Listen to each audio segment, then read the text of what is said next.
12.8% of the population smoke. 6 in 10 Australians use the ground as an ashtray.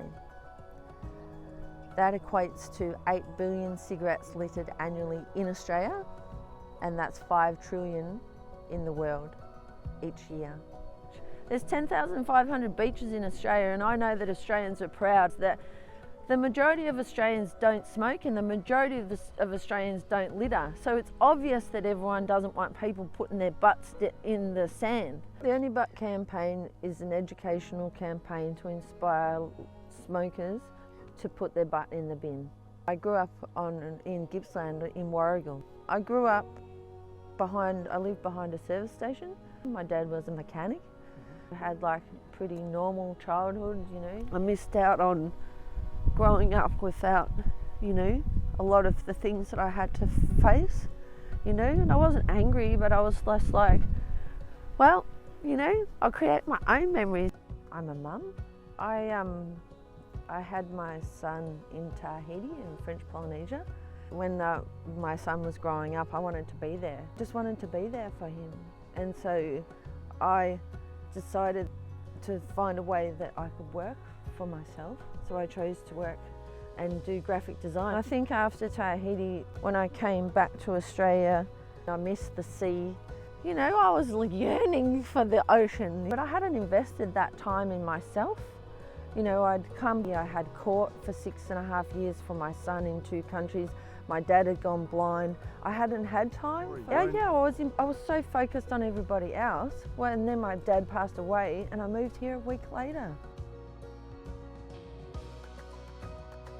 You know, if you've got a bad memory, if you have something bad happens to you, the best thing you can do is replace it with something good. And that's the choice, you know. And I think over time I've just learnt that. As I picked up rubbish and I filled my first trailer, I was like, there is so much rubbish. And I tried to have conversations about it and it just didn't seem like anyone wanted to address it. People went into this state of denial, like there was no real action. No one was taking action, and I had to find out. How am I going to make a difference on this? I can only stand from where I am and say, let it begin with me. You know, I didn't want to live with feeling like I wasn't doing something because I was so grateful to be here. If I can understand that behaviour trail, I can perhaps intervene and change the story. When we look at the littering profile of Rye Beach, 25% of the litter is incoming. The remainder is people littering on the beach when they come. So people are bringing their habits to the beach. So when I do a litter count and I cross the board, 50% of litter found is cigarette butts. But there's also a lot of other litter that is found as well. You've got your nurdles that come in, so they're prefabricated plastic. Then you've got your microplastics, which is your broken down plastic of parts. On the beaches on the Port Phillip Bay is more you know, your general rubbish day to day, like band-aids, hair ties, ends of sunscreen, to bottles of tops of drinks, all tiny things. Syringes are very common, and I think people would be mortified if they saw my litter drive. I made that map of Australia for National Geographic for Melbourne Zoo, hung up at Melbourne Zoo for like 5 months and educated over 300,000 people, and all that litter is from one beach. And that's what the Only But campaign is about. The Only But campaign is about having a joke about your anatomy, is an entendre for the word butt, and it's a statement against littering. And our statement is, these are the only type of butts we want to see on our beaches. So cigarette butts are plastic, and oftentimes we don't look at a cigarette butt as plastic. Research indicates that littering smokers, if they could see the value of what they were doing was harming something, then they'd be more inclined to change their behaviour. So if they could actually visibly see or understand that there was something around them, that they were harming through littering. When we look at the statistics, why do people litter? The majority of the reason why, the excuse that they give is no bin. No bin. So we give them a hand bin. Follows best practice. So you can flat pack, it's reusable. and then you just pop it open, and then you just push it into the sand, and there's your bin. You know, if we look at littering and we say like 30% of it happened by accident, that's still 70% of behaviour where people feel that it's okay to do the wrong thing and not think about how that's going to affect other people. It's the beauty, I think. It's finding beauty amongst. It's finding the beauty. Like, you know, like everything could be terrible, but one part of it could be beautiful, you know? And it doesn't matter how bad things get, there's always something that's beautiful. And I think the Only But campaign was about that. There's a silent beauty around us all the time. And if that was gone, then we would know true loneliness and we would know the true value of things. But if people could see the beauty around them, if they could see the value, then they would change the choice that they make.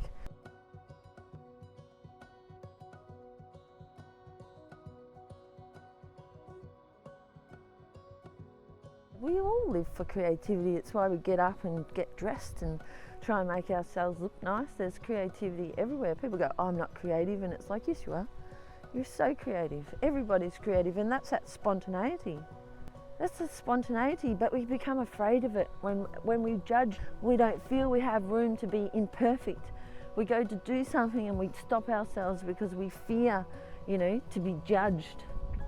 Creativity is something we reach for. We reach into that pot. We say, we do, we take action, whatever we need to do, whatever way is right for you, is we reach in. To be creative is to allow yourself to be in a state of vulnerability and reach into the pot and see what appears. And that brings you joy, it brings you confidence, it brings you emotion. I don't want to be touching other people's butts, you know. I don't believe people are bad. I believe people are good. You know, I believe everybody deserves a chance to be educated and inspired, you know, and we have the ability to do that. I never thought I was smart at school. I struggled because I got hit a lot. I got hit a lot as a child. And so I spent my days at school worrying about going home. My own personal experience that I probably don't really talk about, and that is that when my mum took her life, she had a lot of body image issues. I didn't feel confident as a kid because I had a parent with mental health issues that they didn't have that availability for me, you know. And I didn't understand what was happening at the time. And my dad worked a lot, you know, and it's no fault to them or anything. That's just my life experience. When you grow up and you don't have a mum, once you remove a mother from a dynamic of a family, it changes. Your role changes and the way people treat you changes. I think that me personally, like having a parent who took their life because of low self-esteem and making poor choices led to poor places. I suppose for me, I'm inspired that there is actually a hope, you know, for a way out of our poor behaviours. When I had my son, I gave him 3 goals in life: to be wise, confident, and handsome from the inside. I figured that if he had those things mastered, he'd have happiness, and he'd have peace, and he'd have friends, and he'd have the ability to have healthy relationships. Because as he grew up, I said to him when he did silly things, "Is that wise? Are you handsome from the inside right now?" I wanted him to be handsome in here, and like I was saying about wisdom, to be wise, for him to always seek that there's something for him to understand in every experience that he has, and that he'll be okay. So I hope that somewhere along this heart-pouring moment with you on the side of a cliff, that I actually say something that is enough to give someone else the hope to be the human capital to gather together with their social capital and create positive psychological capital. You know, I hope that people love this idea, and everybody that's seen it loves it. And I would love to see Australians inspired I bloody love that, you know, and I'd love to hear people make jokes, and the part of the best practice is that it's show us your beach and why. Tell us what makes your beach so great. I hope it evolves into better outcomes. I won't be picking up litter. Woo! I'll be celebrating good choices. I think, you know, everyone's going to go to the beach. Let's just adapt good behaviour when we're there and make it enjoyable for everyone.